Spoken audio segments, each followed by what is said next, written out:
Hello everyone, Assalamu alaikum. I'm here with one more lecture on the utility. Now we will discuss about the utility maximization. As we discussed in the previous class, the utility is basically a very important concept with respect to the microeconomics, especially because here we are dealing with the consumer behavior, or we can discuss here the firm's behavior as well. So we will discuss that the what is the utility maximization. First recall, small recall of the last class. हमने जाना था कि utility basically what is this? Utility mean that it's a satisfaction. Second thing is that what is happening, हमने एक बात ये देखी कि यूटिलिटी का टोटल बिहेवियर कैसे होता है. यूटिलिटी के बिहेवियर में हमें इस बात का इल्म हुआ कि initially when we are taking the more bundles of the goods or services, so हमारी यूटिलिटी जो है वो ग्रेजुअली बढ़ती रहती है, लेकिन एक सर्टेन लेवल पे आने के बाद यूटिलिटी मैक्सिमाइजेशन हो जाती है and then the curves go down and उसका जो बिहेवियर है वो डिक्लाइनिंग ट्रेंड की तरफ चला जाता है. यहाँ पर हमें इस बात का ख्याल रखना पड़ेगा कि टोटल यूटिलिटी के बाद हमारे पास जो अगला कॉन्सेप्ट आया था जो हम यहाँ पे यूज़ भी करेंगे, this is called the marginal utility. और उसके अंदर हमने पढ़ा था कि marginal utility basically defined that कि वो change in between total utility after taking an additional unit of the good. एक यूनिट की एक बंडल लेने पर आपकी एक यूटिलिटी है, उसी गुड का आपने जब एक और बंडल लिया तो आपको एक और सेटिस्फेक्शन मिली, लेकिन उन दोनों के दरमियान का जो चेंज है this is called the marginal utility. उसके बाद हमने उसके आगे एक्सप्लेन किया कि law of diminishing marginal utility, उसका मकसद क्या था कि जो मार्जिनल यूटिलिटी कर्व होता है वो डाउनवर्ड होता है, और उसकी एक्सप्लेनेशन में हमने पढ़ी थी कि हर जब हम किसी चीज़ का भी एक पहला बंडल लेते हैं, पहला उसका जो हम कमोडिटी लेते हैं, तो उसके अंदर हमें जो सेटिस्फेक्शन मिलती है, हर अगला आने वाला बंडल की जो सेटिस्फेक्शन है वो पिछले बंडल से कम होती है. That's why the curve of the marginal utility is the downward. हम इन बातों को, इन अजम्पशंस को, इन कॉन्सेप्ट्स को जहन में रख के इस कॉन्सेप्ट की तरफ आगे बढ़ेंगे कि how an a consumer can maximize his or her utility. सो जब तक आप सिर्फ यूटिलिटी पढ़ रहे थे, सो उस वक्त तक आपके पास एक चीज़ थी कि आपने इस बात का ख्याल नहीं रखा कि उसके पास पैसे हैं या नहीं. जस्ट हम एक कंज्यूमर बिहेवियर की बात कर रहे थे कि अगर उसको आम चाहिए, उसको पानी चाहिए, उसको गाड़ी चाहिए, अगर उसको एक गाड़ी दे दें तो उसकी यूटिलिटी, उसकी एक और गाड़ी दे दें तो उसकी यूटिलिटी और बढ़ जाएगी. लेकिन जब हम यूटिलिटी मैक्सिमाइजेशन की बात करते हैं तो यहाँ पर एक कंस्ट्रेंट आती है, एक कॉन्सेप्ट आता है, this is called the income concept. क्योंकि because we are saying that कि we have a limited resources, जो हमने स्टार्ट में बात की थी कि scarcity. So no one in the world can say that my salary is enough, because he और she can not to fulfill their desire to wants in the given their salary. because अगर किसी की 1 लाख है तो वो कह रहा है कि मेरी ठीक है फाइन, बट मेरी ये चीज़ें पूरी नहीं हो सकती. किसी की 15 लाख है तो वो कह रहा है ठीक है ओके, लेकिन मेरी ये चीज़. So that's mean wants and ends are unlimited but resources are limited. so इसके रखते हुए ध्यान में हम we can never maximize utility. Utility maximization का कॉन्सेप्ट अगर आप देखें वन वर्ड में तो वेरी सिंपल है कि जब तक हम चीज़ों का बेपनाह और बहुत ज़्यादा इस्तेमाल कर लेंगे तो हाँ, हर कंज्यूमर अपनी यूटिलिटी को बढ़ाता रहेगा. But the concept is that कि बेपनाह और unlimited usages of the goods is not practical example, is not the real world. So we must have to incorporate the income. So income जब involve होती है, अब हम देखते हैं कि within given income a consumer how can he or she can maximize his utility. so utility maximization के लिए जो law of equi marginal utility है वो क्या कहता है, वो कहता है कि total utility from a given amount. So this is, हम इसको डेफिनेशन को, इस लॉ को ब्रेक करके पढ़ेंगे ताकि हमें समझ में आए. From a given amount, from a given amount mean that कि our income is limited. So amount is the given, utility from a given amount is maximum when it is spent on the various goods. Again a keyword is various goods. So इसका मतलब ये है कि खाली सारी income किसी एक good के ऊपर स्पेंड करके आप उसका मैक्सिमम लेवल हासिल कर लें, this is not the law of equal marginal utility and this is not the sense basically and this is not the practical example कि एक ही आदमी पूरी ज़िंदगी में कोई एक ही गुड के ऊपर अपनी पूरी इनकम लगा दे.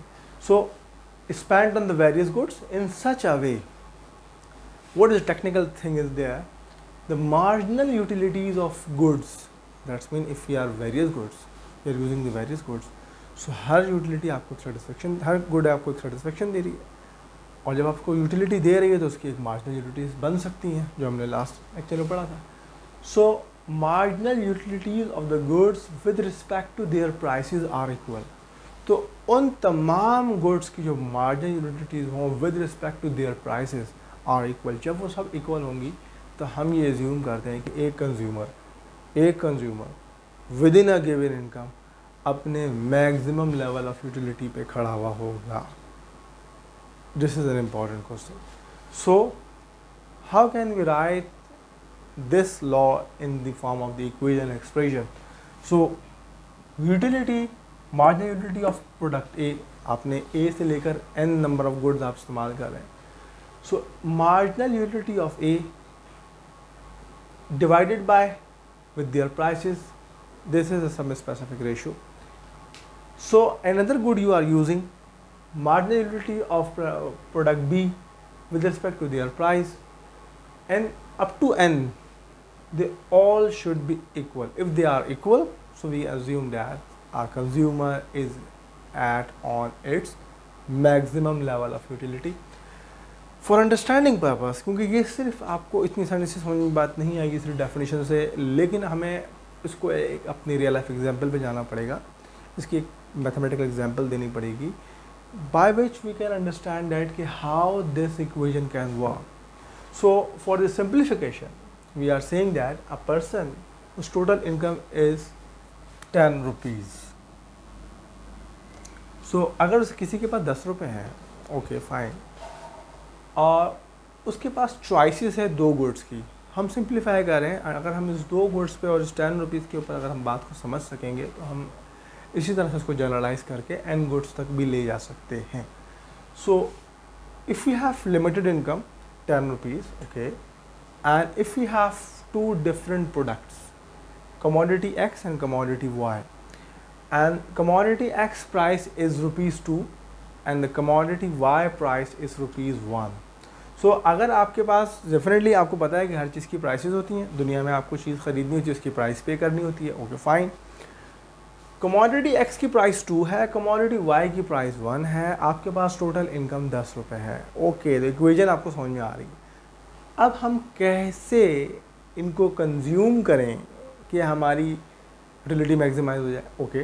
तो पहला क्वेश्चन हमारा ये होगा कि पहले हमें ये बताइए कि कमोडिटी X और कमोडिटी Y का यूटिलिटी बिहेवियर क्या है, ओके.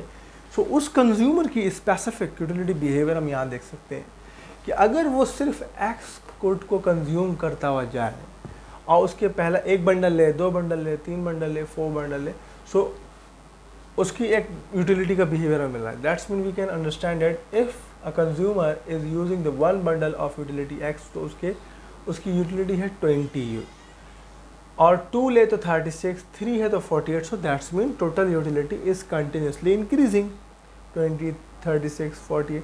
बट मार्जिनल यूटिलिटी जो है वो आप नोट कर रहे हैं वो डिक्रीजिंग. ये हमने law of diminishing marginal utility में पढ़ लिया. Now we will important term will be calculated like that, the utility of marginal utility of product A with respect to their prices.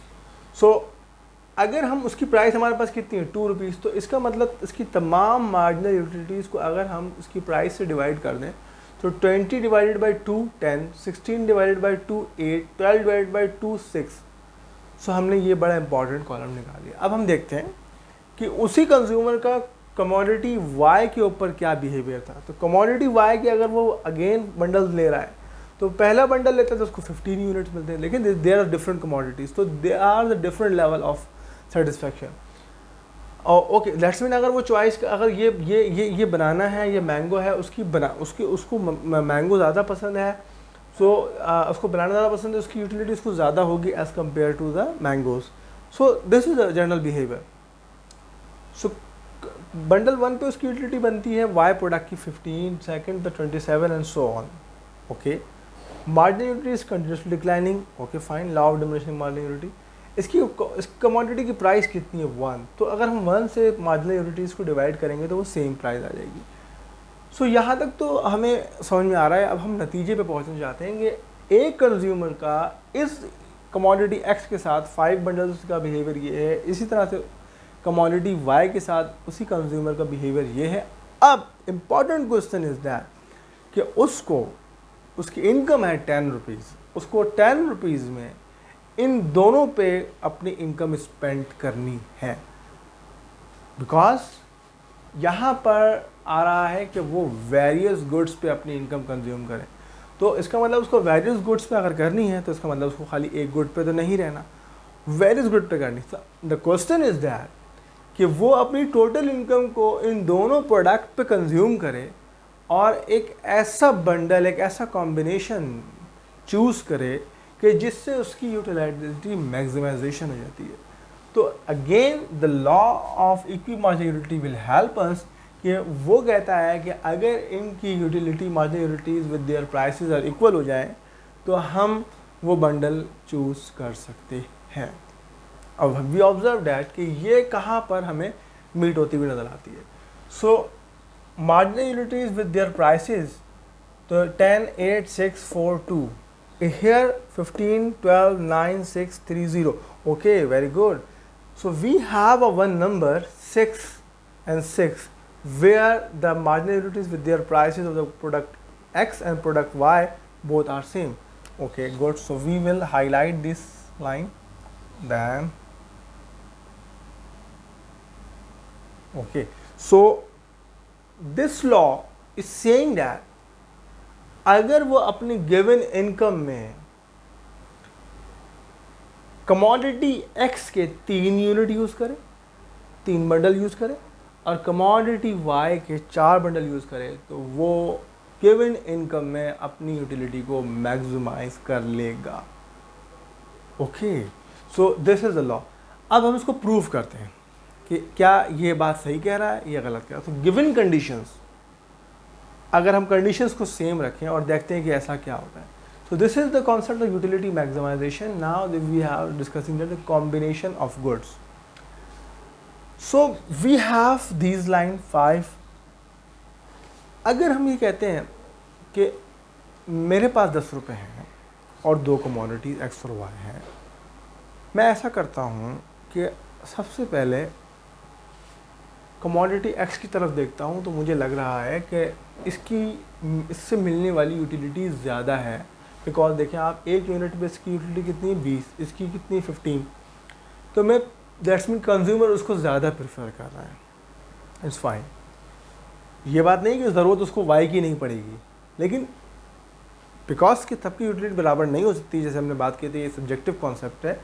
सो तो अब मैं पहली दफ़ा में टिल्ट हो जाता हूँ एक्स की कमोडिटी की तरफ, क्योंकि मुझे वो ज़्यादा अच्छी लग रही है.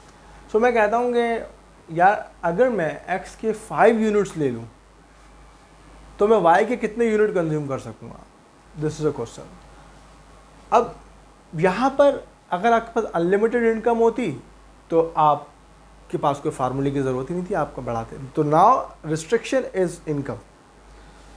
सो if we have 5 units, so we must have to spend 0 units of Y, because इसकी प्राइस है 2 रुपये, तो 5 to the 10, तो पूरी इनकम यहाँ कंज्यूम हो जाएगी.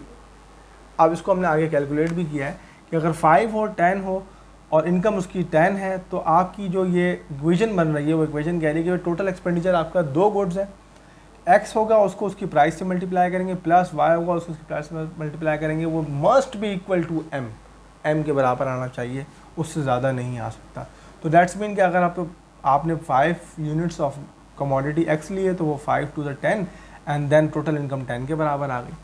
सो इस कॉम्बिनेशन में जो आपके पास बना है वो बनता है 5, 0. एक कॉम्बिनेशन बन गया कि आप x के 5 यूनिट लेंगे और y के 0 यूनिट लेंगे, तो आपकी अपनी पूरी इनकम कंज्यूम हो जाएगी। अब हमें देखना ये है कि अगर ये बात है तो हमारी इस वक्त यूटिलिटी क्या बनी, टोटल यूटिलिटी क्या बनी, ओके देखते हैं। तो अगर हमने 5 यूनिट कंज्यूम करे थे x के, तो उस वक्त x की यूटिलिटी हमें मिलती है 60। वो हमने इस ग्राफ में डिफाइन किया है कि 5 यूनिट पे x की यूटिलिटी 60 मिलती है। ये हमारा कॉन्सेप्ट हमने कंज्यूमर से कैलकुलेट की है। नाउ अगर हमने y के 0 यूनिट किए, तो जब हम 0 यूनिट किसी कमोडिटी की यूज़ करते हैं तो उसकी यूटिलिटी 0 होती है। सो x और y की टोटल यूटिलिटी जो बनेगी वो बनेगी 60। फाइन, तो अगर हम इस बंडल के साथ उतरते हैं कंजम्पशन के लिए, तो हमारी टोटल यूटिलिटी बनेगी 60। सिमिलरली हम आगे बढ़ाते हैं एग्जाम्पल को, हम कहते हैं कि यार ओके फाइन, हम थोड़ा सा x की भी ज़रूरत पड़ी है, खाली हम y से तो नहीं सेटिस्फाई हो पा रहे। हम ऐसा करते हैं कि x का 1 यूनिट छोड़ देते हैं, दैट्स मीन हम 5 से 4 पे जा रहे हैं, तो हम x का 1 यूनिट को सब्स्टिट्यूट कर रहे हैं y के 2 यूनिट्स के साथ। That's the concept of substitution, कि हम उसको ट्रेड ऑफ कर रहे हैं, इसका 1 यूनिट छोड़ के y के 2 यूनिट ले रहे हैं। सो अब हमारा कॉम्बिनेशन बंडल जो बन गया है वो बन गया है 4,2। अब सवाल क्या है, आपका सवाल ये हो सकता है कि हमने 1 यूनिट छोड़ के y के 2 क्यों नहीं लिए, y के 1 क्यों नहीं लिया। बिकॉज क्वेश्चन यूँ बन सकता है कि why 2, why not more than 2 or less than 2। actually again you have to have restriction of ₹10 income. आपने टोटल इनकम तक जाना है, तो 5 2 ज़ा 4 2 ज़ा 8, सो अगेन आपके पास अब ₹2 बच रहे हैं, और y के तमाम बंडल्स की प्राइसेस ₹1 है, तो ₹2 में 2 आ जाएंगे, दैट्स वाई वी यूज 2। तो हमारा कॉम्बिनेशन बनेगा 4,2। अब 4,2 के साथ हमारी यूटिलिटी कितनी बनेगी, ये हमारा एक अलग क्वेश्चन है। तो 4 यूनिट ऑफ x टेकिंग पे हमारी यूटिलिटी बन रही थी 56, and when we were taking the 2 bundles of y and our utility was 27, so our total utility is 83. Yes, it is the good decision taken by the consumer कि उसने इस law को भी सेटिस्फाई करने की कोशिश करी, और देखें उससे उसको फ़ायदा क्या हुआ, उसकी टोटल यूटिलिटी बढ़ गई। जो उसका बिहेवियर था, तो पहले वो 60 ले रहा था, अब 83, इनकम तो सेम है। सो अगर आपसे कोई पूछे कि उसका ये बंडल अच्छा था या ये बंडल अच्छा था, तो डेफिनेटली आपको कहना पड़ेगा कि ये बंडल ज़्यादा अच्छा है, बिकॉज इस कंडीशन में उसकी यूटिलिटी पिछले बंडल से ज़्यादा है। ओके, सो अब हम ये समझते हैं कि अगर हम कोई और कॉम्बिनेशन की तरफ जाएं तो मुमकिन है कि वो ज़्यादा अच्छी यूटिलिटी दे दे। सो हम जाते हैं कि हम यार इसका 1 यूनिट और छोड़ते हैं, एंड देन हम इसका 1 यूनिट और छोड़ रहे हैं, तो इसका मतलब क्या है कि 1 मोर यूनिट ट्रेड ऑफ पे हमें y कमोडिटी के 4 यूनिट्स मिल गए। सो बिकॉज तो question is the same, because we have to spend total income. Total income करके हम अपनी यूटिलिटी को मैक्सिमाइज करना चाहते हैं। सेम प्रैक्टिस हमने करी, और अब हमारी यूटिलिटी हो गई 90। तो ओके, तो this decision was much better than other, कि अगर हमने दूसरे जो डिसीजन लिए उनसे अच्छा था कि ये बंडल कंज्यूमर कंज्यूम करे, तो अपनी यूटिलिटी को पिछले दोनों से ज़्यादा ले सकता है। सो हम ये अभी तक इसमें है कि हो सकता है कि हमें इससे ज़्यादा अच्छा, हम 1 यूनिट और छोड़ते हैं x का। जब हमने 1 यूनिट और छोड़ा तो हमें 6 यूनिट मिले y के, and then we calculate the same formula and our total utility is 81। अब हमारी यूटिलिटी पिछले वाले से कम हो गई है। सो 2,6 के साथ हमारी यूटिलिटी पिछले कंजम्पशन बंडल से कम है। ओके, तो यहाँ पर हमें रुकना पड़ेगा, कि हमें देखना पड़ेगा कि हम देखते हैं मुमकिन है आगे हमें कोई ऐसे बंडल्स मिल जाएं जो कि इससे ज़्यादा यूटिलिटी लेते होंगे। तो यहाँ पर हम स्टॉप करते हैं और हम जाते हैं दोबारा इक्वी मार्जिनल यूटिलिटी कॉन्सेप्ट पे। सो वहाँ पर जो कॉन्सेप्ट था कि जहाँ पर marginal utilities of products with their prices equal हो जाती हैं, हम कहते हैं कि वो बेस्ट कॉम्बिनेशन है। तो वो कॉम्बिनेशन था 3,4 का, और 3,4 पे ही हमारी यूटिलिटी इस गिवन कंसेप्ट पे मैक्सिमाइज हो रही है।